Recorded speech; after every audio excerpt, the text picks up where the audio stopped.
Всем привет, друзья! И давайте сегодня мы с вами поговорим о двух мелких перфораторах и, главное, сравним их. И это два компактных перфоратора от лучших мировых брендов DeWalt и Milwaukee. Давайте вспомним с вами, что такое DeWalt DCH-172. Это самый первый успешный компактный перфоратор от DeWalt. Он получился действительно маленьким и действительно отлично справляется со своими задачами, к которым можно отнести бурение бетона до 10 диаметра. То есть да, вот этот мелкий компактный малыш вполне себе справляется с большими объемами работ. Имеет два режима: сверление и сверление с ударом. И на него у меня есть полноценный большой обзор. Кому интересно, можете его посмотреть и потом вернуться к этому видео. Сравнивать деволтовский перфоратор я буду вот с этим от Milwaukee 2908 название модели. Он значительно более новый, более технологичный, более мощный и обещает быть более быстрым в работе.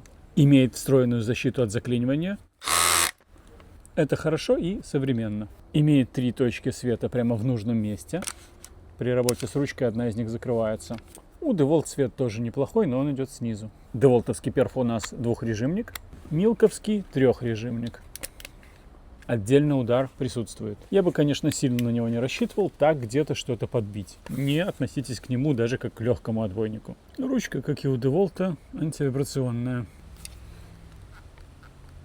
Я взвесил оба с 5-амперным аккумулятором, и DeWalt получился немногим легче. Кому привычен DeWaltовский хват, у Milwaukee рука здесь удобно не лежит. У DeWalt двигатель более вертикально и помещается отлично. Также интересный нюанс заметили пользователи чата.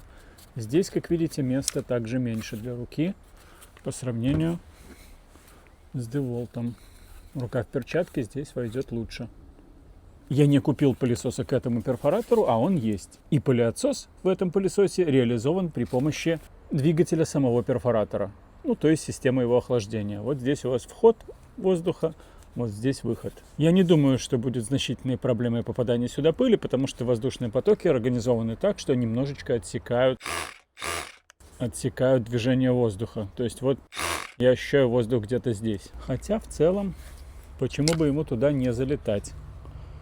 Скорее всего, будет стоять что-то типа лабиринтовой защиты, чтобы грязь не доходила до обмоток двигателя. В целом перфоратор выглядит более угловатым, но, как я вижу, редукторная часть и двигатель будут крупнее, чем у DeWalt. Он должен быть ощутимо мощнее.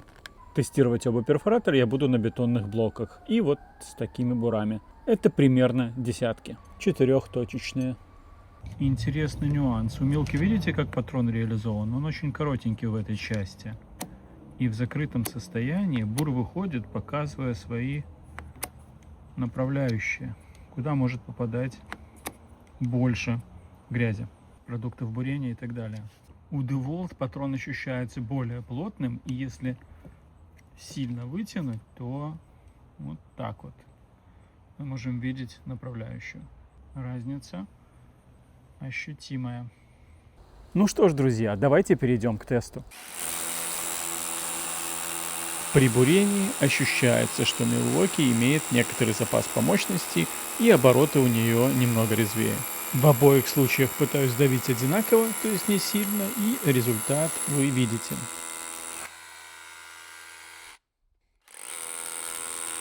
А вот дальше произошел интересный момент. Я связываю то, что вот-вот произойдет, прежде всего с буром. То, что он 4-точечный, и то, что его заклинивание, случается чаще, чем хорошего 2-точечного. Видите, его просто зажало, и извлечь его было совсем непросто. Я пытался по-разному, в том числе Milwaukee, но нет, перфораторы не вытянули. В итоге я выкрутил его двуручным дрелью-шуруповертом. Ну и если сравнивать вот так напрямую, мы видим, насколько Milwaukee все же быстрее. Я бы сказал, на процентов 15-20. Нужно учитывать, что Milwaukee ощутимо новее, конечно, но тем не менее. При этом этот тест еще раз напоминает нам, что 4-точечные буры лучше использовать именно там, где они нужны. То есть там, где высока вероятность попасть на арматуру. Во всех остальных случаях хорошие 2-точечные будут предпочтительны. Сосед опять начал стрелять из арбалета, что-то мне неспокойно. В общем, друзья, перф получился отличный. И все вопросы эргономики и удобства я в первую очередь связываю со своей привычкой к DeWalt. Ну и не стоит забывать, что 172 все еще актуален, он действительно компактный и достаточно мощный. Но Милка быстрее.